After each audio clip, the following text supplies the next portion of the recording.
and welcome to MDS TV program Issues of the Moment. My name is Gospel Ede, your regular host on the show. And today, I have some guests in the studio, some climate change advocates, and we're going to be talking about climate change monitoring and reporting, as well as climate change risk register. These are the issues at the front burner of our discussion today. And so, to do justice to this topic of discussion, like I said, some climate change advocates. Mr. Ango Adamu is the Executive Secretary, YMCA Mother Hills, Lafia. You're welcome to the program. Thank you, viewers. Okay, and also on the show is Mrs. Justina Bala Anjugu. She is the State Woman Leader, Association of Small-Scale Agro Producers in Nigeria. You're welcome. Thank you, sir. And also, it is my pleasure to also welcome a very young advocate, Mr. Obadiah Solomon Ove of Global Initiative for Food Security and Environmental Preservation, GIFSEP. You're welcome to the show. Thank you very much, and good morning, our viewers in Natural State. All right. And those are my guests for today. We're going to be discussing the issue at our table. And first, I'd like to begin with my immediate guest here, talking about Mr. Ango Adamu. He's actually our chief host. He's the state coordinator of African Activists for Climate Justice, an association, or rather an organization that is saddled with responsibility of creating awareness, sensitizing people, especially local farmers and environmentalists, on the effect of climate change and how to mitigate it. So he's in the studio. We would like to begin this conversation with you. You know, your organization recently organized a 2-day capacity workshop for community volunteers on climate change monitoring and reporting in Lafia. I would like to know, what did you seek to achieve by this training? Thank you very much. Why we conducted this capacity building is the fact that climate change is a scientific phenomenon, and we're trying to educate our rural volunteers in the communities, especially farmers, you know, to be able to document relevant indigenous knowledge of what has been happening over time. That will help them to make decisions, that will help them to mitigate climate change, because they may not be able to interpret those scientific monitoring that is done using rain gauge or thermometers by scientists. So if they live in the community and there is excessive rainfall or drought, there's a symbol that we all agree that will be used to document. Because over time these things are happening and there's no documentation. So a repeat of a lot of mistakes are going on. So we're now saying, okay, let's train our farmers how they can document these climate variations in the community and place it on a board somewhere where everybody can read, that will help the community. So that's the essence of why we conducted that climate change monitoring and reporting training. And you think the workshop has been able to achieve its purpose? Yeah, at the moment, the climate change volunteers that were trained, they have gone out to do a step-down training for larger communities, and with time, they will get to know how, you know, to be documenting these changes that will help them to take decisions and mitigation strategies. Who are these volunteers? Normally, these are rural women and men farmers at the communities. We brought them from various communities in the state, okay, so that they should be able to have this opportunity. Okay. All right. Let's get to Mrs. Anjugu. You were one of the participants at the workshop, and we'd like to know I would like to know that, can you share your experience and on the impact of the training on your capacity as a smallholder farmer? Thank you very much.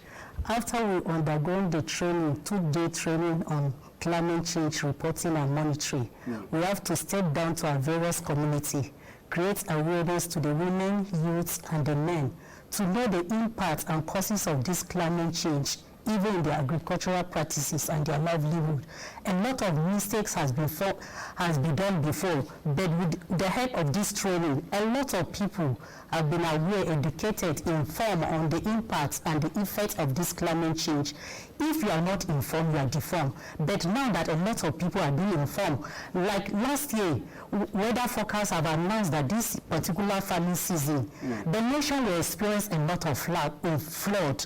Many people, many farmers did not put it into cognizance because they are not aware.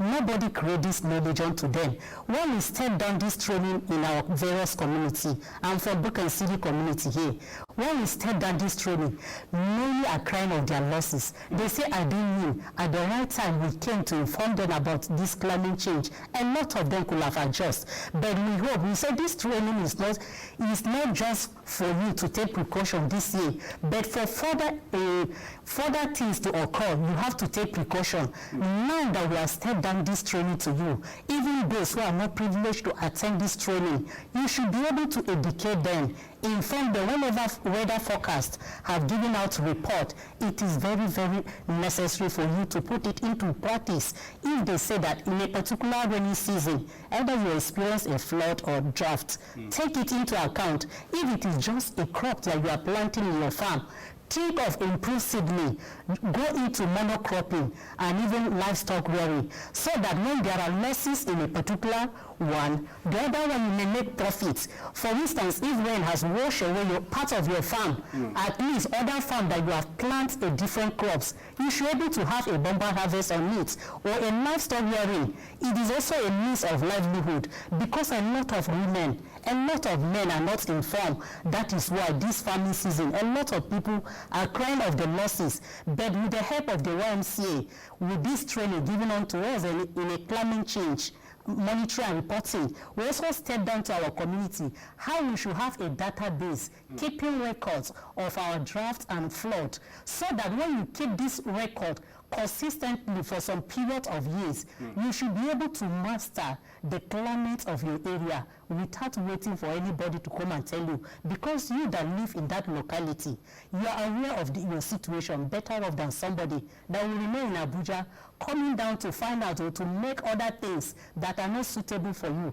But when you are there in that locality, you are keeping records of all these things. It will help you so that you will not run losses in whatsoever activities you are engaged into. Thank you. All right. You talked about monitoring. We'd like to know what are you supposed to monitor and report in your community? We have to monitor flood and drought, morning, evening. You mean drought? Yes, okay. And floods, keeping record of it in your community. When you are keeping it consistently, you become used to it. You will know the climate of your area, because issue of climate is not just a day activities. It has to be for a long period of years. For instance, maybe 5 to 10 years. When you are conversant with your area, you know the climate of your area, then you adjust to the climate of that locality. And also it will help you even to plant seed that goes even with the season. Okay. All right. How are you going to share this knowledge to women and community members? We go through the village head leaders. Okay. We inform them of our intention of what we are about to start in the community. They are also involved, even the youth, the women, and the men. We brought them into town hall meeting, look for an avenue that is convenient for us. We sat together, rub minds, educate them of what is happening to our great nation, so that everybody will take precaution. Okay, what was their response during the step-down training? The response was very positive. A lot of women are not even informed. Some, they say that they are practicing their farming activities. They will go for, maybe I'm a rice farmer. I just plant only rice, not putting other crops into cognizance. If you know that there is a disaster ahead coming, you need to take precaution that will help you. If you're a rice farmer, you know that in a particular farming season, like this year farming season, the rice farmer, they share a lot of losses that they have incurred in their farm because of flood. A lot of farmland has been washed away. Even Holland here in Doma, they have cried a lot in this farming season. Going to local community, a lot of farm has been washed away. Even Poli here, a lot of farms and even houses has been washed away. If these people are informed, those that are even farming closer to a river band, they will take precaution. And even those houses that are being built closer to a river band, they're supposed to evacuate and leave those areas. If you are being alerted that disaster is ahead, it's better to take precaution. And if you know that this farming season I will just farm a rice, you say, okay, since they said I will experience flood, let me also bring other crops that I will farm, so that if I could not get one, the other one will yield, so that at least I will have a bumper harvest for that farming season, that it will even help me and even the nation at large. And we know that small-scale farmers, most especially women, 70% of them, they are the ones feeding the nation.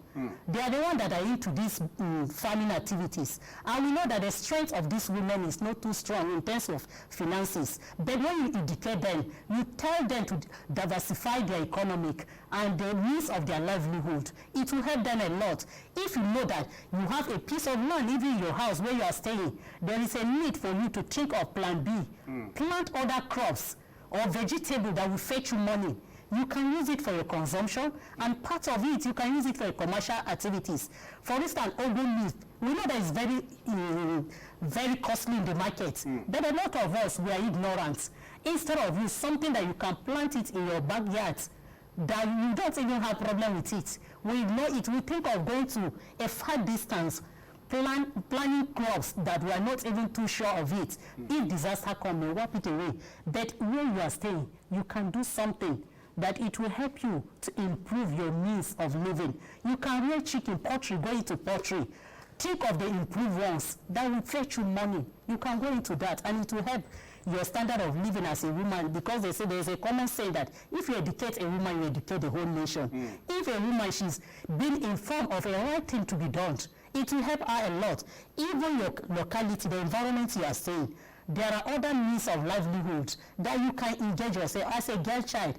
Instead of you go out there hawking, prostituting, you will think of the environment. What are the pressing needs of the people in that locality? We educate them. For instance, after you finish your secondary school, waiting for admission and other means of livelihood, think maybe nobody is throwing a common course in your area. And early in the morning, parents may send their children on an errand. Won't you think of something to do to complement the income of your parents? As a male child, most of our boys nowadays, their fields very big. This truck pushing fetch money a lot, but they are not aware of it. This is a business, and a youth can engage into it. We allow foreigners coming to our town. They know the importance of these things that we have ignored. They are making thousands of naira in their pockets, and we see our children, youth are just roaming about, complaining that they don't have anything doing. Even Okada riding can fetch you money, complement the income of your parents, so that the livelihood of the family will move well. I pray with this talk, it will create an avenue and awareness to most of our youth that they say they are idle. If you are strong, you are not idle, except you want to put yourself in that place. There is something you can do. This is a farming season. You can go and cultivate land for somebody. He will fetch you money. You can go and weed. They will pay you in return. Instead of complaining, there is nothing I can do. It is high time for us to engage ourselves into business. Agri is a business. It's not more any other way we think of it. Agri is what is sustaining the nation now. All right, ma. Thank you so much. You seem to have a lot to say about this. We're going to get back to you. Yeah. Thank you so much for Thank you, that perspective. Okay, now let's get to Mr. Obe. You also benefited from a capacity building workshop organized by GIFSEP on climate risk register. All right? Yeah. And this event took place at the Nasarawa Luxury Hotel recently. And we want to know what's climate risk register all about, and how was it generated, for who? Yes, okay. Thank you very much for the privilege once again, and good morning to our viewers out there. So before we go into climate risk register, it's important to understand what climate is. So climate is the weather situation of a particular place over a long period of time. Okay. It's important because there are many smallholder farmers and people out there who don't know what climate is all about. So we need to first of all educate them on what climate is, and then what causes the change in climate, or better still, what is climate change. Climate change is a variation of the climate based on what is existing. For example, we used to have, or we observed that we used to have rainfall maybe up to maybe 2,200 millimeters a year. And then what happens now, we're having less than that, or we're having more than that. Those are climate variation. So it's important for us to understand that. Now, climate risk register is a mitigation tool.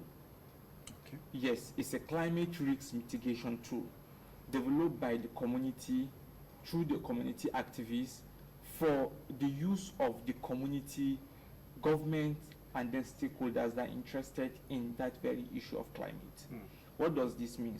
It is a documentation of all the climatic challenges in a particular place, what causes those challenges, or what causes those changes in climate, what are the impact on the community, what are the mitigation factors, and what are the adaptation plans that the community, the government, or any other person have on issues of climate.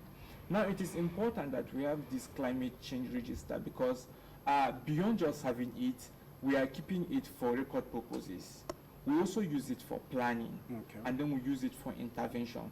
So, for example, when a climate risk register is developed for a particular community, when myself coming as a development advocate or as a funder of a particular project want to carry out a plan or an activity on climate, I have a document that guides me on the challenges of the community as it regards to climate, what are the causes of these very challenges, and how can I mitigate it. Now, I'll bring one example for us to consider.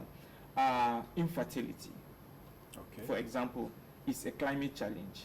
Now, human, animal, or... Yeah, anthropogenic challenge. It's a human challenge. Now, what causes it? There are many reasons for infertility in the soil. It can be long use of the soil, and then with the varying climatic situations, it can be bush burning, yes, it can be overgrazing, it can be flooding. All these are responsible for it. And now when you look at all these things, you understand that they are all caused from climate change. Is it competition for available land? I'm competing to cultivate crops, and then there is someone competing for rearing of his animals. So all these things are those various reasons that contribute to the climate situations that we face. Now, it is important that also we keep this to mind, because when we have this as a community, or the process, that actually gave birth to this was community driven. Community driven in the sense that it was participatory. The communities were drawn, stakeholders from the community, including youth, women, traditional council, the religious institutions, and other key sectors of the community were brought together, and they, with the activists, suggested what these problems are, looked at the risk probability of it, because there are some issues that have less risk probability compared to others. So all this we're taking into perspective when developing that register. Now, if you go to a community, for example, you go to Doma, you have a climate risk register for Doma, where all the challenges of the climate are stated.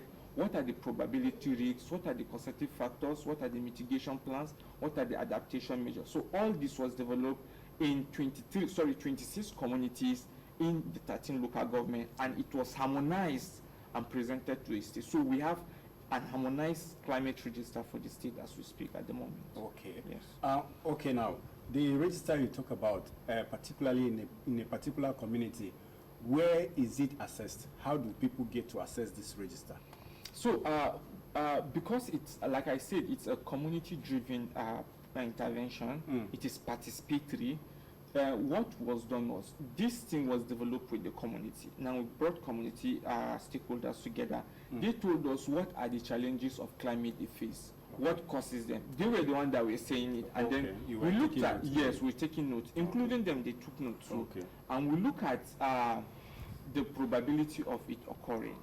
Now, after all this was done, it was compiled and presented to the community, while a copy was also with us. Now, when you go to the traditional institution in Doma, it was presented to them at the traditional institution there, that is at the local government level. Now, I'm using Doma just as a case study. It was done in all the local government of the state. Now, after that was done, a harmonization, a validation of those very climate risks that was recorded in the community was done at a state level, where all stakeholders from the community were invited. They come, okay, this is what was found in your community. Is it true? They assented, or they accepted that truly those issues were found in the community, and then it was harmonized. Now the harmonized copy is with us and also was presented to the state government just last week through the Ministry of Environment. So if you go to community through the traditional institution, you find it there, because we want it to be very close to the people. Exactly. And then at the state level is domiciled at the Ministry of Environment. Okay, very important and very wonderful there. Okay, now how do you intend to kind of plan to support your community with this knowledge, apart from the fact that it is at in custody of the traditional institutions and maybe at the state level? How do you kind of mainstream this information to all the rural community, especially the farmers who are the main target for this? Yes. So thank you very much for that. The truth is, climate is a global issue, but then down to the from the bottom. From the top, it seems to have more discussion. There are more conversation at the top. Okay. But then at the bottom, it's very true that there is less conversation about it. Why? Yes, people feel the impact. They don't have a way to actually present this issue. Right. And then with the coming of this now, I think it's a very good one for us. Now, how we want to do this is to, first of all, conduct advocacies to communities. Okay. Yeah, we really want to conduct advocacies. That's why we invited various stakeholders from the various interest group in the community level. Now, these persons that were invited, beyond just doing that, we actually created awareness and made them understand that it is not for you to keep this knowledge keen to yourself. Okay. You go to a small group, explain to them what was actually done. Exactly. You also go to your own small group and community, explain to them what was done. Now, this will create a ripple effect of information about this climate risk register, and then more people will get to know what it is, and then more awareness will be generated. Don't forget that Madam here is coming from a particular set of people as a PIN. Yes. As a small scale producers in the state. So this is one of the kind of group we're using. Now imagine the number of people in ASAPIN that actually have this knowledge about climate change. Now that's, climate change register, that's the same thing happening to various community group and stakeholders in the various communities. So that's basically what we're doing. And also, this is a very good platform. We're using this platform. And then also we try to see how we make use of the radio, because it's one important information dissemination medium in our everyday life, to make sure that people don't just hear this thing, but then hear it, understand it, and then keep record of it as it moves. All right. Thank you so much for that vivid explanation. All right, Mr. Ango. Yeah. I want to believe that your organization is doing very, very wonderful in terms of mainstreaming some of this information down to the grassroots. Because from the presentation from the two guests in the studio, I quite agree that you people are really on top of your game. All right. In the course of the presentation, we talked about, one of the guests talked about climate change, mitigating effect of climate change.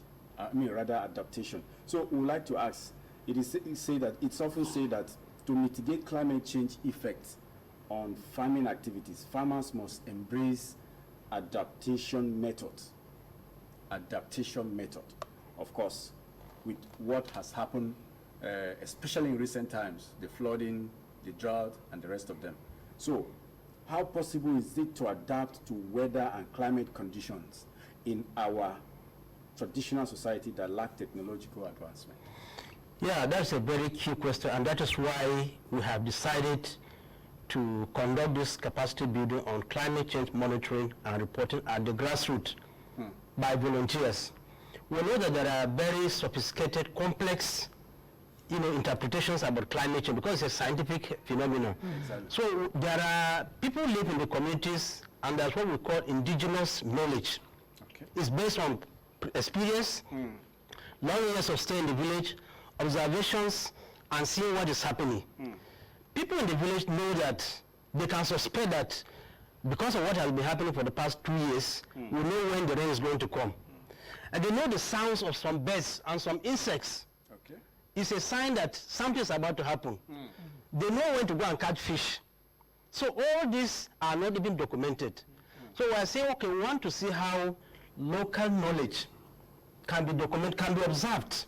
We are going to provide them with a board where these observations will be placed in a community square, so that people will now say, okay, this is what we observed over the last two months or 3 months or so and so. So we are trying to say, okay, local knowledge can be used to mitigate climate change, because it will help them to take decisions. Okay. In the same community, some people, if it is not going to rain, some will still go and plant. Others will say, no, I'm not sure the rain is going to come. I will hold on.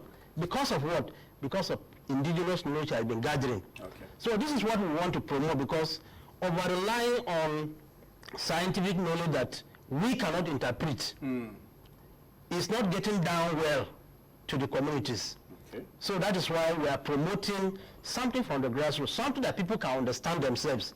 So when it rains too much, they have a symbol to use. When there is drought, they know how to indicate it and place it on the board for people to. So that's why we are trying to promote this activity.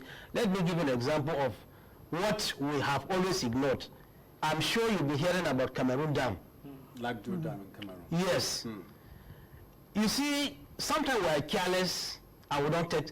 Look at the flood that is happening, Adamawa, Taraba, Kogi, Benue, down to Ebonyi, Bayelsa. These volumes of water is released somewhere in Cameroon. We are supposed as a country to provide a 2 times size of that kind of dam. Okay.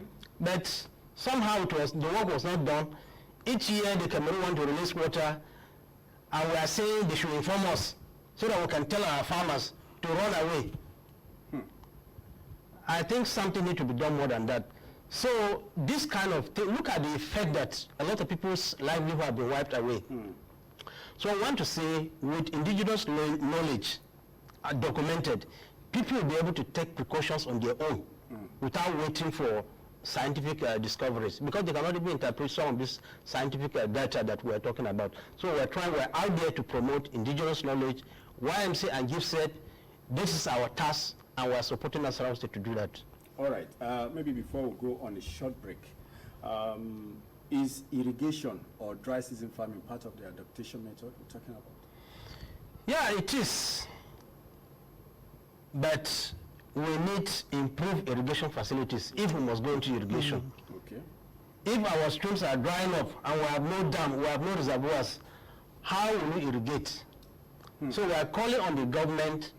There are facilities that the government can support, creating enabling environment, providing improved seeds, using research institutions to be able to help small-scale farmers. So irrigation is a very good, mitigation practice, because if you miss the rain-fed crop and you have water to do your irrigation in the dry season, of course, in fact, sometimes you even get more than what you will get in the rainy season. So we are advocating for irrigation practices, communities that are having, water in their communities should be able to practice irrigation and double their production, so that we don't wake up and miss food on our table. Thank you so much. Viewer, in case you're just joining us, the program is Issues of the Moment on MBS TV. And with me in the studio here are 3 climate change advocates who are working tirelessly to say that the people of Nasarawa State, especially the local farmers, the people at the grassroots, heed to climate change cause, so that we don't face the effects of it whenever it occurs. We'll take a short break, after which the program will continue. Dear esteemed viewer, you can't afford to miss your weekly most cherished current affairs program, Issues of the Moment on NBS TV. Issues of the Moment is a 1-hour live discussion and phone-in program that engages government functionaries, technocrats, captains of industries, public commentators and intellectuals on burning state and national matters of public interest. Join us every Saturday by 10 a.m. with your host, Godspower AD, as we review, analyze ideas and proffer solutions to the challenges of our society. Issues of the moment live, engaging, analytical, and revealing. All right, welcome back. The program is Issues of the Moment, and my name is Gospa Ede, your host. My guests are still in the studio. We have Ango Adamu, the Executive Secretary, YMCA. We have Mrs. Justina Anjugu. She is the woman leader of ASAPIN, and Mr. Obadia Ove, who is he is from Global Initiative for Food Security and Environmental Preservation. Chief Sir. Once again, my gentlemen and lady, you're welcome again. Thank you very much. All right, let's go back to conversation, and I would like to continue with Mrs. Anjugu. The combination of drought and flood this year has caused serious setback to food production in Nasarawa State. Although it's not just Nasarawa State, but we are discussing Nasarawa State. Yes. And what is your appeal to relevant authorities in order to avoid maybe hunger in the land? My appeal to the state government is that whenever there are information pertaining a farming season, they should kindly put it into consideration instead of them to wait until the harvests have been done before bringing out relief material. Why can't they look for precaution before the occurrence of all these things? If we are complaining that our roads are bad, leading access to the farm, they should try by all means before the farming season. They should rehabilitate the roads so that the roads will be in good shape. If drainages, bridges are collapsing, they should look for a way that they should rebuild these bridges so that whenever there are flooding, women and youth can have access to their farmland without any challenge. Also, we are appealing to the state government, like issue of fertilizer, improve seedling. They should kindly give it as when it is due. Most of the fertilizers are not given out in the right time until when the farming season is over, before the release of fertilizers and seedling given out to the small-scale farmer. You know that for that farming season, it's of no use to them. We are appealing to the government. Please and please look up to the plight of the small-scale farmer, most especially women, so that they can place food on their own table without going out there knocking at your door every minute seeking for help. If all these things are put in place, at least farming activities will go into it with ease, and also implements that are women-friendly, gender-friendly. Most of the implements that are being used in farming is men-friendly, not women, because most of them are very heavy. Women find it difficult to operate on it. But if they bring improved equipment that is women-friendly, we will see how we bring food to the table of the entire nation. And Nasarawa State will be proud of the women that they have. Thank you. Okay, earlier you made mention that women constitute 70% of the farming population. Yes, sir. In Nasarawa State, or maybe in Nigeria. In Nigeria at large. How did you come about these statistics? We come about it by with the help of the ASAPIN, Association of Small-Scale Agro-Producers in Nigeria. Statistics have carried out. It is this small-scale farmer that feed the nation. And most of this percentage is women that are engaged into it. Okay. Yes. All right, Mr. Ove. Yes, sir. Can you say that Nasarawa State has suffered any climate change effect this year, especially in your locality? Have you been able to identify any of this?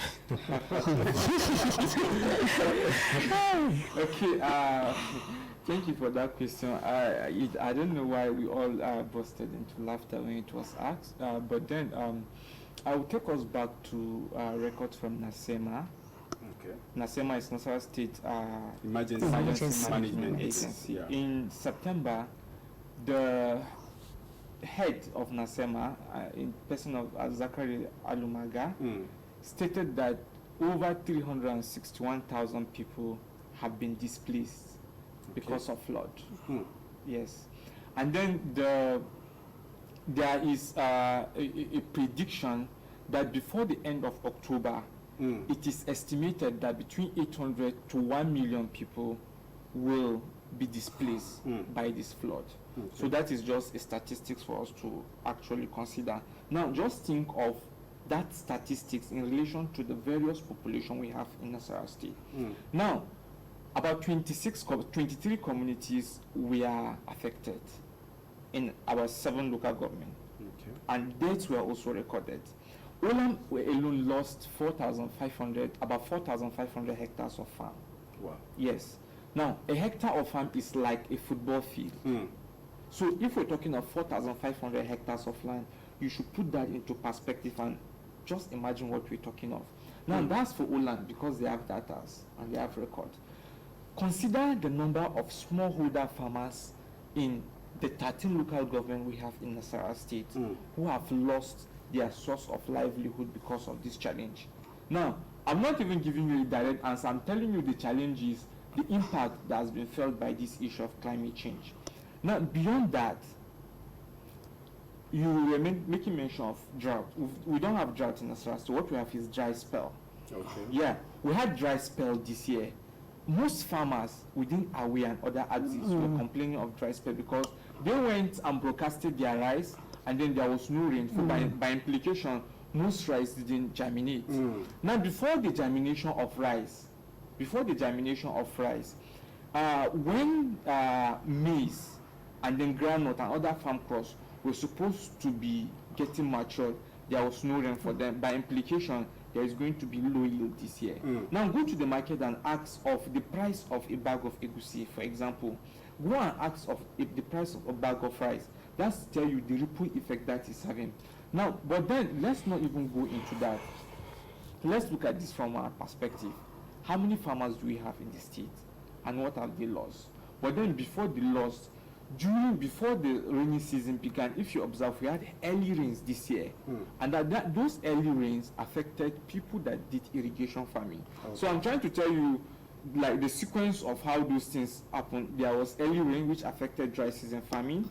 There was dry spell, which affected cultivation and then maturing of crops. And beyond that, there was flood, which actually was the biggest effect, the biggest devastation was from the flooding, which actually affected so many farmers. And then that's to tell you the challenge we have. We have it every day. We've been having it, and then we will continue to have it. So why we're here is to make people understand that these things have come to stay. We must rise to the challenge and look for sustainable ways to manage it. I think this for this question. All right. Thank you so much, Mr. Obe. Now, Ango. Yeah. Your advice to farmers in Nasarawa State regarding climate prediction, because it has always been predicted, the information is always there, but people don't heed to it. And this year is already a minus. We're talking about next year now. Yeah, some farmers behave like a wheelbarrow. You know, a wheelbarrow, you are the one to load it. You are the one to push it. Exactly. Where you kept it, that's where it will stay. So we will continue to be pushing until they get to understand. And I want to advise that the way, like Ove said, prices of food that is going on now, they are harvesting rice, and the bag of rice now is over 40,000 naira. Yes. You can imagine what will happen in March, April, when there's no harvest.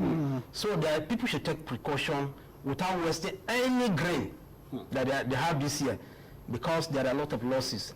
And I want to also advise, especially government in the area of Ministry of Environment. They'll be supporting us in all our trainings, but I also want them to see how they can harmonize all NGOs working around climate change related issues, so that we can have a very good synergy. We can create an awareness that will go around the whole state. We are just very small NGOs, and we don't have the resources to cover every nooks and crannies of the local government, of the state. But I think the Ministry of Environment, if properly supported, like what we are doing, we can reach more farmers, and they will take all these precautions seriously, and they can even decide how to mitigate those climate change and still be relevant in the society. So that would be my call. Okay. All right, Mrs. Anjigu, Yes. as we try to wrap up our discussion today, what would be your parting words to maybe your people the people you are dealing with directly and the general public in this regard, in this topic, on this issue we are talking about? My parting word to the viewer is that please and please, as a small-scale farmer, as we have heard that we have food security, this year, please and please don't look at the monetary aspects of the cost in the market and sold out everything that you have produced. Because during the planting season, you see most of the farmer seeking for help. Even the seed that they're supposed to plant it on their farm, they don't have it. Because people will be following them with bags in their farm. They will not even allow them to harvest it and bring it to the market as usual. They will tell them that just call us whenever you are ready, you want to harvest. They will even give them a higher bidder so that they will not think of how they will transport these things to the market. Think, because if you did not keep parts for your planting season and parts for your family, how will you sustain? May God help us so that we keep climate change as heart and we work towards it to lead us to progress in our nation and in our state at last. Thank you so much. Thank you. Mr. Obe, your own take on this? Okay, my take on this is, first of all, from the development angle, my advice is for farmers and the general public to think of smart ways to engage climate. From farming, what are the smart ways we can engage in agriculture? Then there is also need for us to stop wasting resources, because these resources are becoming scarce. If you're planting crops, like she said earlier, why can't you do mixed farming? Why can't you do mixed cropping? Yes, for others to support the other. So beyond that, it's also a call on the state. We already have farmers who are challenged, so the state really need to come up to support these people economically and otherwise, because they love their ways of livelihood. And beyond that, I have a special call for the governor and the Ministry of Environment, including the State House of Assembly, to look at more budgetary, or to look into providing more budgetary allocation for issues of environment and climate, so that we can have a better situation moving forward. All right, Ango, finally. Yeah, finally, I think I want to sincerely commend the state government. I was watching television last week, and there is a commitment by the state to respond to victims of climate change. So that gesture should be sustained, and we hope more people can be reached with this kind of resources. Well, thank you so much, viewer. I think we have done justice to the issue today. We have climate change monitoring and reporting, as well as climate change risks, climate change risks register, and our guests in the studio have actually done justice to the topic. We want to believe that having heard them and listened to what they have said, we will take precaution, we take a cue from there so that we don't make similar or same mistake next year. We believe that what has happened this year is an eye-opener and is meant to prepare us so that next year we shall not witness this. Particularly, maybe to our government, the issue of lacto down releases on a yearly basis. There should be something done to probably mitigate this effect. Of course, we can have a kind of buffer, something that a dam on our own that can receive this water and absorb it.